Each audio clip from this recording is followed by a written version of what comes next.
Hello students, today we'll discuss about the organization of production. So in previous video already we introduced with the chapter the story of village Palampur. Okay, so now we'll discuss about the organization of production. So there are four requirements for production: land, labor, physical capital and human capital. So now you see what is land. Land is the foremost important for production. Okay, so when you have a plan to start your business or factory, whatever, then first you need the land.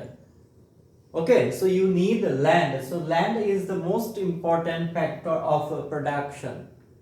Easy? Then you need the labor. Yes, we use the machine or other things, but without labor you cannot do anything. So labor is also very important in production. Clear? So second requirement is labor. Third requirement is physical capital. There are two types of physical capital. One is the fixed capital, one is working capital. What is fixed and what is working capital? Fixed capital means what? What you cannot change in the short run. Is it clear? It means fixed capital are those capital you cannot change in the short run. For example, machine. Okay, so when we bought a machine and within short period you cannot change it. So this one is the fixed capital. Fixed capital is also called its overhead cost. You cannot avoid this fixed cost. So for example, suppose that today is Vishwakarma Puja, so we will not produce anything. But it does not mean that you are not paying for the machine. Okay. So fixed cost, which one you cannot avoid. Before going to start your production, you have to pay. So that is called a fixed capital. For example, what I said, the machine. Working capital, it's directly related with the production. More production, then more working labor. Less production, then less. For example, working capital example, raw materials, labor. Okay, so these are the direct cost. Why? Because suppose today you are not going to produce, then you don't want raw materials. Is it clear? But in case of fixed cost, it doesn't mean that today you are not going to produce, you will not pay. Fixed cost you cannot avoid. But the very working capital, these are the cost. For labor or raw materials you can avoid. So physical capital, fixed capital and working capital. Fixed capital, for example, machine, and working capital like raw materials, labor. Okay. Then last fourth one is the human capital. The most important requirements, human capital. So we all know about the human capital. Human capital, this is our efficiency, knowledge. Okay. So human capital is very important because this human capital can organize land, labor and physical capital. So human capital is the best capital. Why? Because only this human capital can organize these three factors, three requirements. Easy? Then what are the requirements? Land, labor, physical capital and human capital. So land, this one is the important things to set up your business, factory. Labor, it's very important. It helps a lot. It sacrifices their values to you. It helps in production.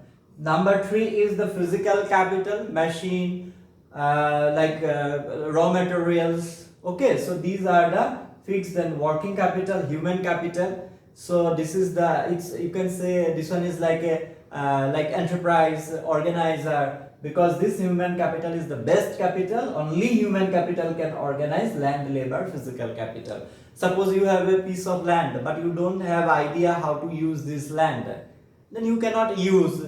Suppose you have capital but you don't know how to use, then what is the meaning? So that's why human capital is the best capital, because it can organize all these three capital.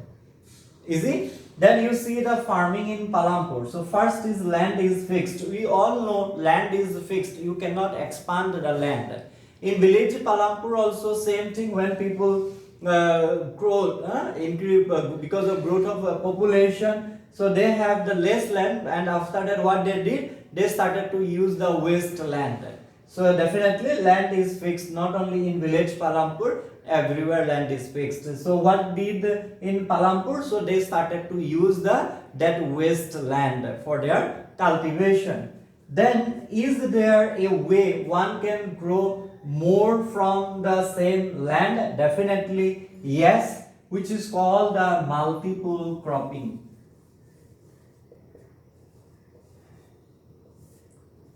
Which is called the multiple cropping.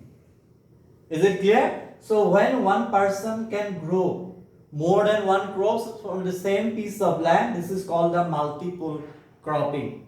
Okay, so for example, I have just written Kharif and Rabi. Okay, so like rainy season and winter season. So yes, definitely they can grow more from the same piece of land. Clear? Easy? Then will the land sustain? So land being a natural resource, it is necessary to be careful in its use. Scientific reports indicate that the modern farming methods have overused the natural resource base. We must take care of the environment to ensure future development of agriculture. So it means in here they want to explain that so the land is a natural resource, and for our purpose, in the name of modern farming, we are exploiting them.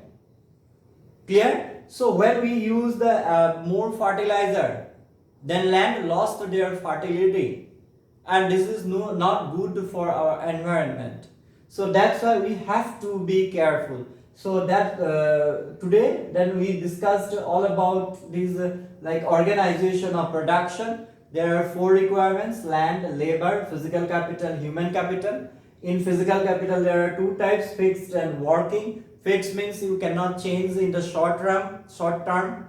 For example, machine. Working capital directly related to the production. For example, raw materials, you can say money also. Then farming in Palampur, land is fixed. You cannot expand. In village Palampur also people started to use the waste land. Then is there a way one can grow more from the same land? Yes, this is called the multiple cropping, when a farmer can produce more than one crops from the same piece of land. For example, I have written like Kharif and Rabi. So you can give so many examples. Will the land sustain? So as a natural resource, it's not like that we will misuse or overuse our resources, especially the land. So, okay, so in the name of modern farming, we are misusing this land. More use of this fertilizer can reduce the fertility of the land, and it is not good for our environment. So we must take care of the environment to ensure future development of agriculture. Okay, so I hope you understood this lesson, but if you have any problem, let me know in the comment section below and I will talk.